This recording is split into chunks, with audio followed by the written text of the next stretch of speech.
Olá, seja super bem-vindo ao canal do AD Júnior.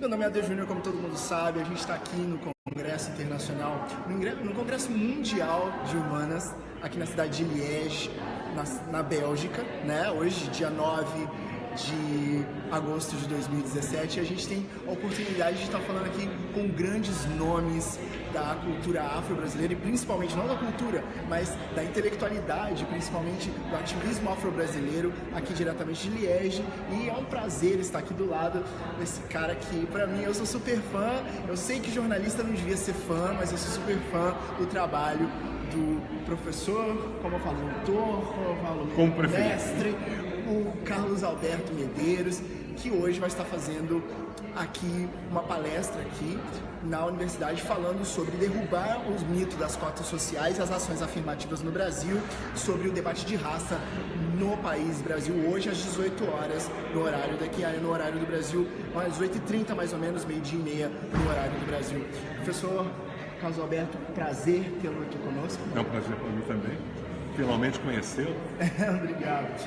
O senhor fala muito sobre a questão do debate na academia, das cotas raciais, e hoje muitas pessoas voltam com esse debate no Brasil e de forma muito desorganizada tentam combater aquilo que nós durante anos, o senhor durante anos trouxe.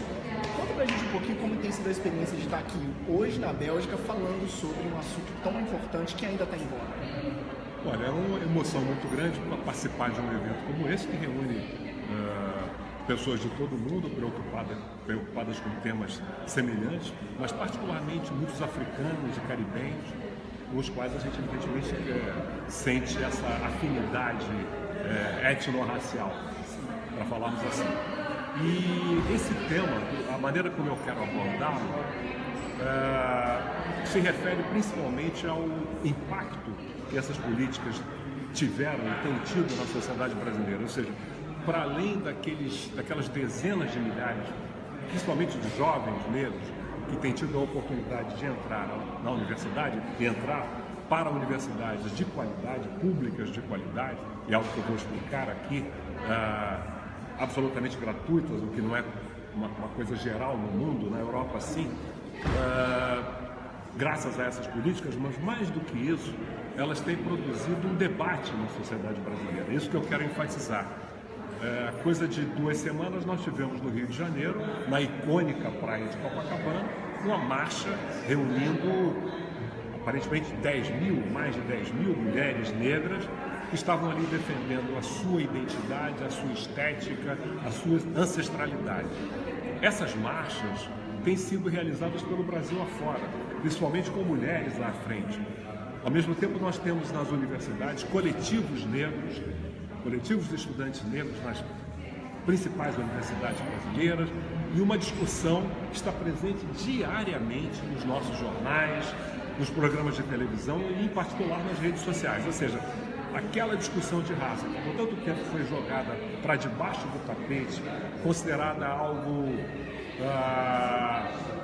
irritante, perturbador, desagradável, desnecessário, porque já teríamos resolvido essa questão com a formulação do mito da democracia racial, e até mesmo no Brasil, essa é uma particularidade brasileira, aparentemente, a ideia de que discutir essa questão é perigoso, porque discutir o racismo provocaria o racismo, que é algo, um raciocínio absolutamente tortuoso.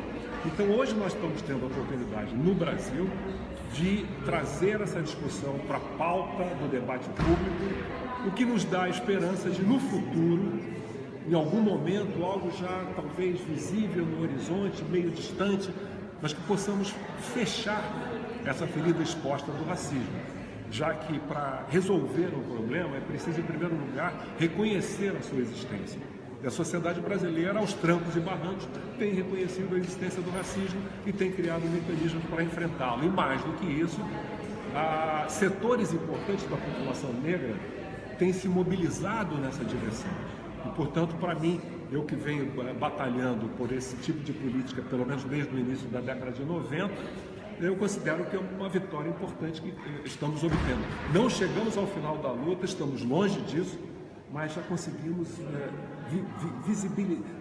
visualizar lá, mais ou menos à distância, a chegada ao fim dessa jornada. Sim, é muito eloquente a fala do senhor quando fala sobre a questão de discutir um problema. Há que se discutir o problema porque até então o Brasil não via a necessidade dessa discussão. Nós estamos em Liège, a praticamente 7.000 quilômetros do Brasil, onde se abriu um espaço para que se discutisse a questão das cotas e do mito das cotas raciais.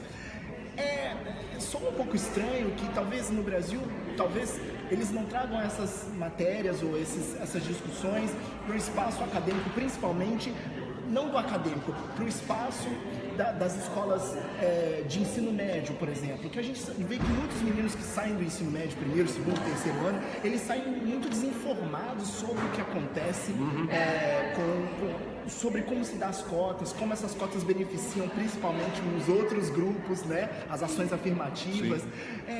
Falta no Brasil um pouco de interesse de entender a realidade sobre como as cotas funcionam de verdade, as ações afirmativas funcionam de verdade. Não, eu diria que existe, digamos, pelos setores tradicionais da sociedade brasileira, não um desinteresse específico sobre a discussão, quanto à discussão sobre cotas, mas um interesse em não discutir a questão racial. Ok.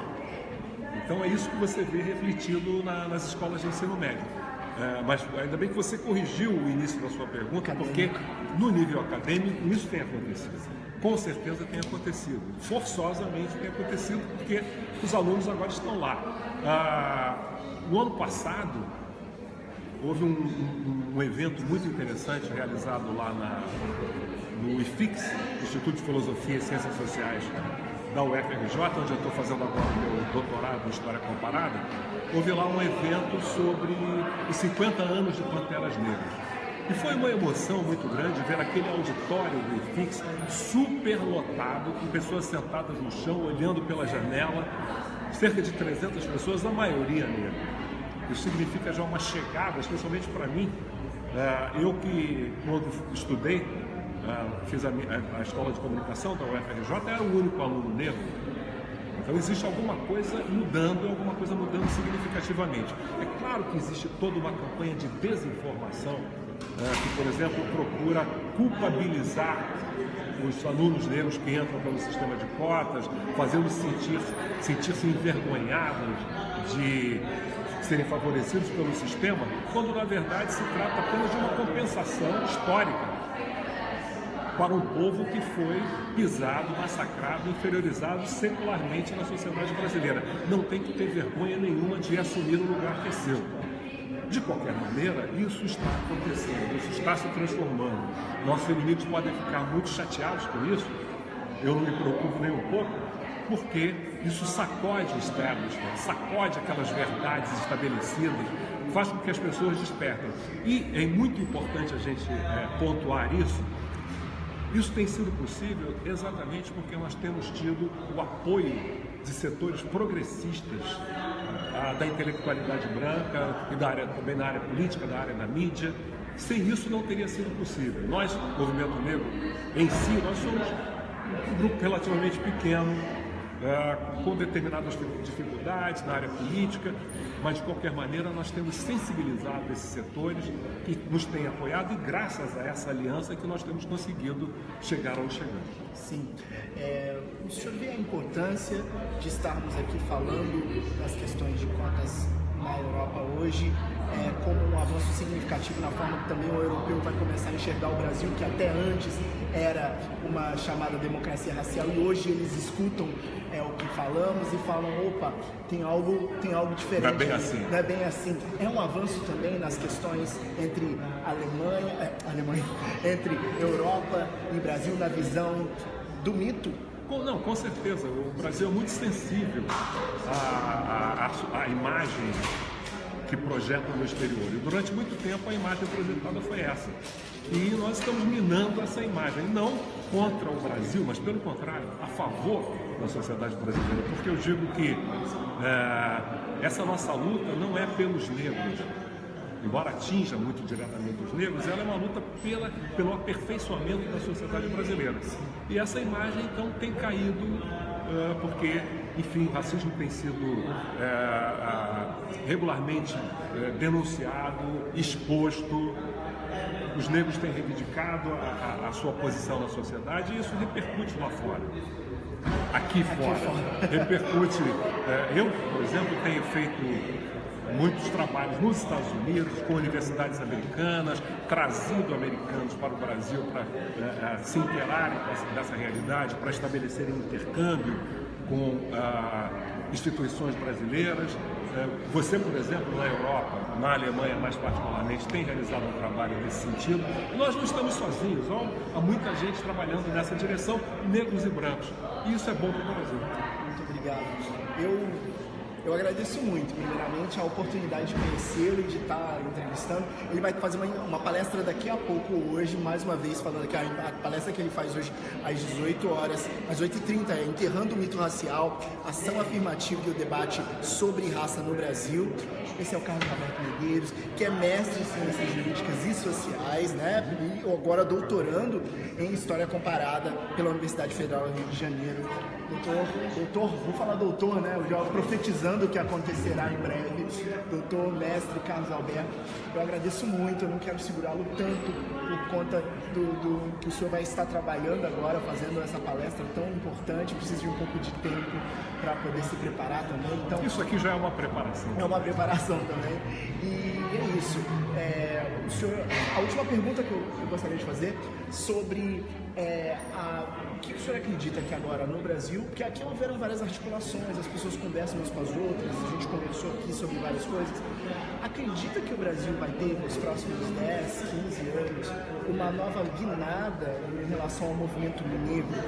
Quanto mais agora as pessoas entendem a real história do mito racial. Recentemente uma revista postou uma história sobre eugenia no Brasil, como isso se deu no contexto brasileiro. Acredita que está mudando mesmo? Eu tenho absoluta certeza disso. Quando eu vejo esses alunos negros ingressando na universidade, eu vejo esses coletivos, eu vejo essas discussões, eu vejo as redes sociais, eu vejo o trabalho que você faz e pessoas que fazem um trabalho do mesmo tipo, eu não tenho dúvida que está mudando. Nos aguardo. Obrigado, muito obrigado.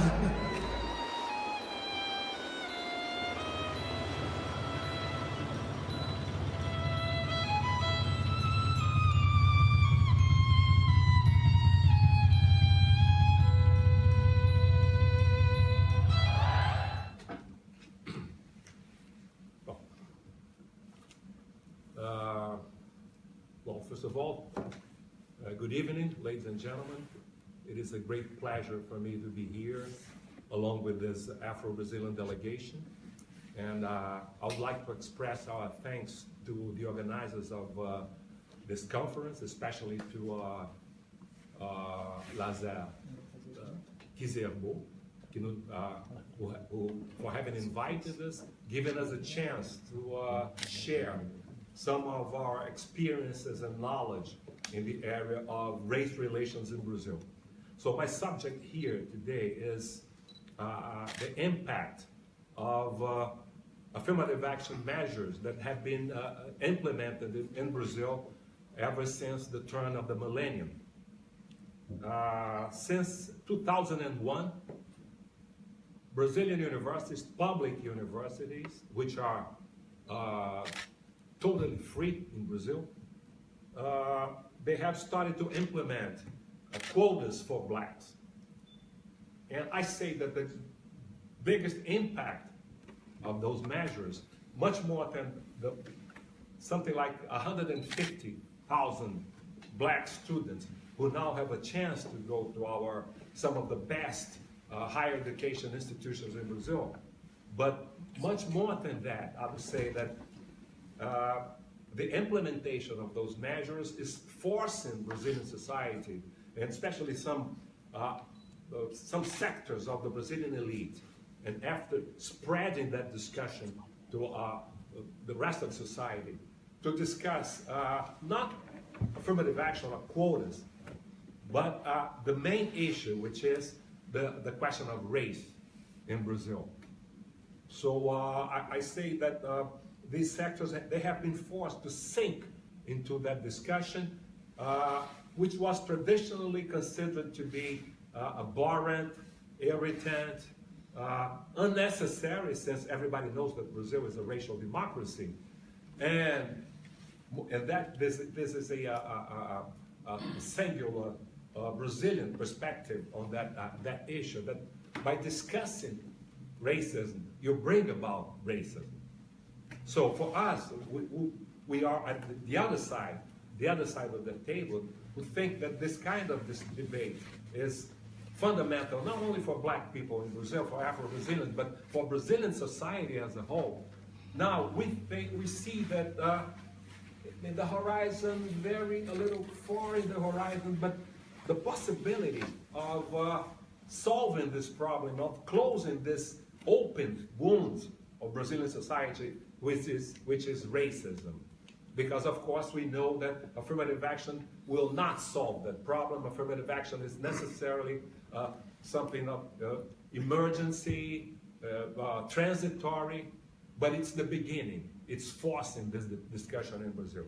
And in a certain way, it's making it possible for us to face what I consider to be our greatest obstacle, our greatest enemy in this area, which is not an armed force, which is not the police, but an ideology, the ideology of racial democracy.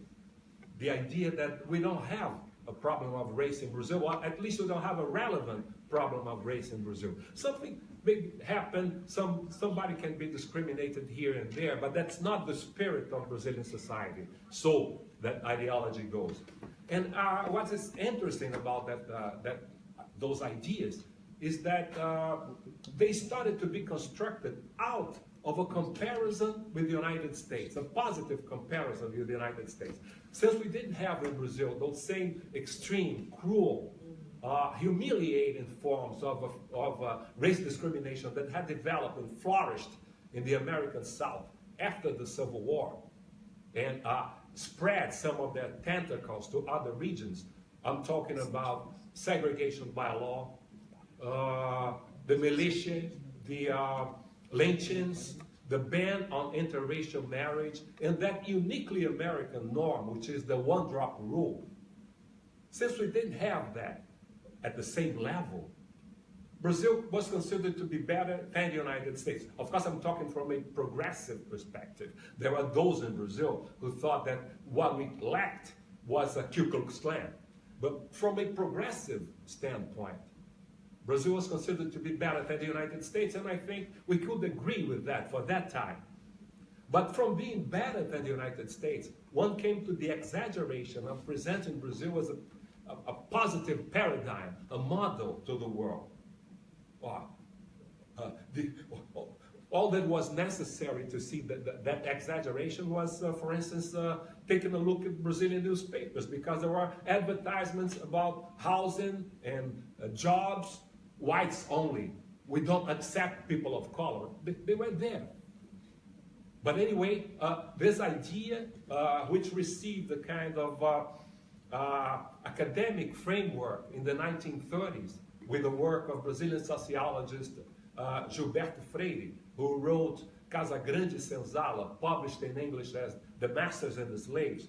It was adopted by the state at that time, a dictatorship started in 1937, Estado Novo, or the New State, a proto-fascist dictatorship which lasted until 1945, and which saw a necessity of giving a final touch to the ideology of Brazilian nationality. So it was adopted by the state, it started to be taught at schools, publicized by the media, and it became something like what Italian intellectual Antonio Gramsci used to call the common sense. The common sense being the ideas of the elites that spread through the society and becomes everybody's ideas. So the idea that we don't have a problem of race in Brazil, someone can be discriminated because of social reasons and not because of race. And that's very important because it became something like a major obstacle to any advancement in that area. Since if you don't have a problem of race, of course you don't have to spend energy and time trying to solve it. More than that, If you don't have a problem of race, those black men and women who dare to denounce situations of race discrimination that they have suffered, they are the problem. They are reverse racist. They hate white people for, of course, pathological reasons, or they have mental and psychological diseases. They have the complex. They suffer from the complex of inferiority, the complex of color, as used to be stated. Now that idea, of course, for the black movement and the black intellectuals, it was a very difficult obstacle to face. They had to go to twisted ways in order to denounce racism without challenging the myth. Because if they did that, they would be considered the enemies of Brazil. They would be they were bringing ideas from outside, ideas from the United States, things that did not happen in Brazil. So it's interesting to see that the myth of racial democracy started to be challenged within the academia in the early 1950s. Ironically, because of research sponsored by UNESCO aimed at presenting Brazil as a model to the world. The world is still traumatized by the massacres committed in the name of race during World War II. So Brazil should be presented as an example. And what I say it ironically because what those sociologists, some of the most famous Brazilian and some French, American sociologists, what they found out was that that was not true. Brazil was not a racial democracy or a racial paradigm. We had problems in that area. Black people were discriminated. Black people were inferiorized in Brazilian society. Brazil could be different from the United States or from South Africa, which had recently implemented apartheid, but it had problems of its own, and very hard problems for black people. Now, this discussion goes on during the 50s and the 60s, especially in the academia, but also promoted by the black movement. And in the mid-1960s, there is an interruption in that process because of a new dictatorship, the so-called Revolution of 1964, which lasted for 21 years up to 1985, and which proscribed the discussion of the issue of race in Brazil as a threat to our national security. But in the late 1960s, things began to change again. It's a process. It's always moving. What was happening at that time? In a worldwide vision, Western society was being challenged. We had the May of '68 in France. In the United States, the movements against the Vietnam War, the women's movement, the gays movement, the counterculture movement, the hippies and etc. And of course, the black movement in the United States and the anti-colonial movement in Africa. And they had a strong impact on Brazil. From one side, they, in a certain way, they opened the minds of some sectors of the white elites, which became more sensitive to the discussion of the issue of race in Brazil because of those information coming from outside. At the same time, it affected a sector of the black population, giving way to the rise of what we call the contemporary black movement or 70s black movement. Under these influences, especially influences from Africa and from the United States. The two main points in its agenda being, one, challenging the myth of racial democracy, and two, constructing a new positive black identity based on valuing both the history and culture of Africa and Afro-descendants, and valuing also the black phenotype. The black is beautiful. The American influence was stronger, not because the movement in the United States was more important than the movement in Africa, but because of the vehicles that the Americans had to do that. I'm talking about movies, cinema, what they call blaxploitation movies, especially from the 1970s, late 60s, movies with black main characters presented as heroes, as beautiful, as courageous, as intelligent, as determined, something that we didn't have, an image that we didn't have, and unfortunately, we still don't have in Brazilian television and cinema. And the other vehicle was music, soul music.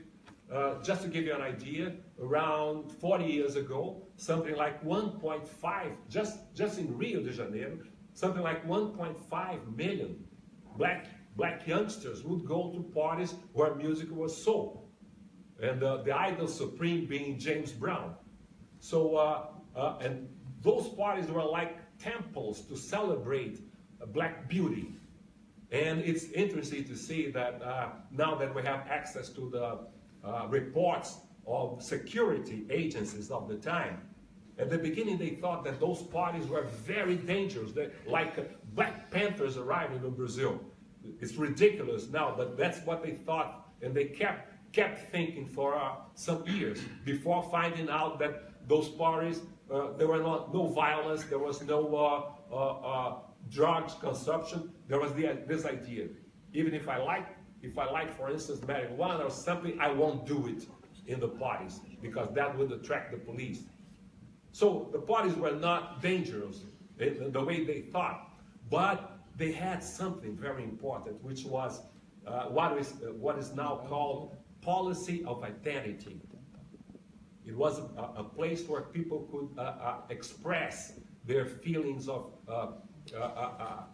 black beauty, and they were very important because of that. Now, in the 70s, also we have the arrival of people who had been forced to exile because of the military dictatorship. So people who are coming back during what was called the opening of the dictatorship. Still under the military rule, but becoming softer and softer.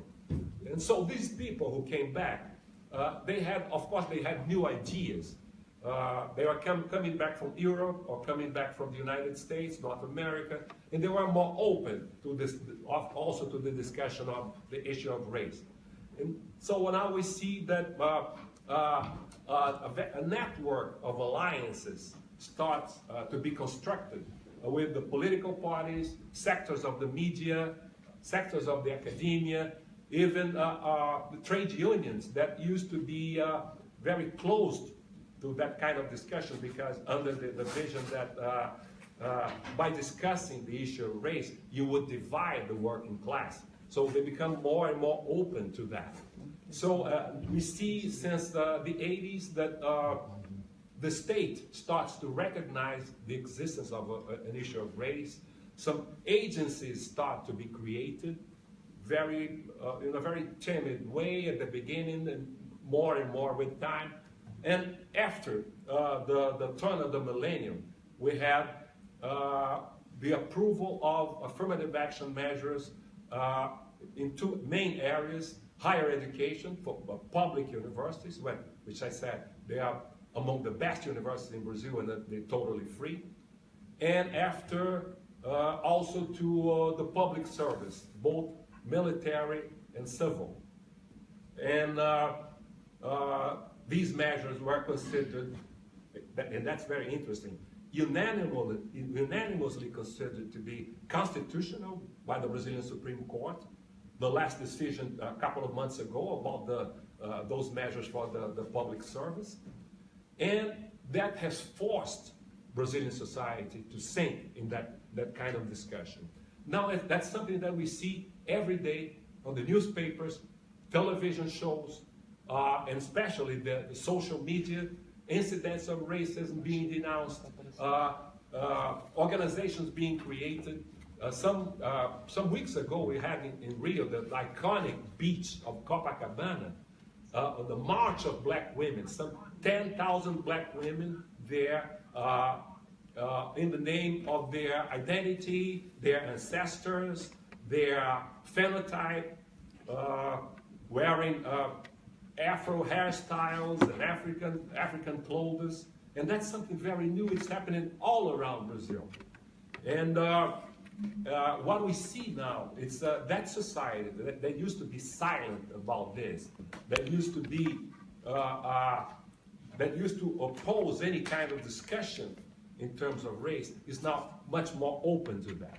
And in a moment like this, it's very important for us to be here in an event like this, a conference like this, because we have a chance to not only to expose our positions in that field, but also to establish contact with people from different countries and from different societies who share the same kind of preoccupations or concerns, who have similar problems. And by approaching those people, by establishing relationships with those people, we think that we can help each other in this field. So again, I express my gratitude to the organizers of the conference for having invited us, and I see a very promising role ahead of us in that sense. Thank you very much.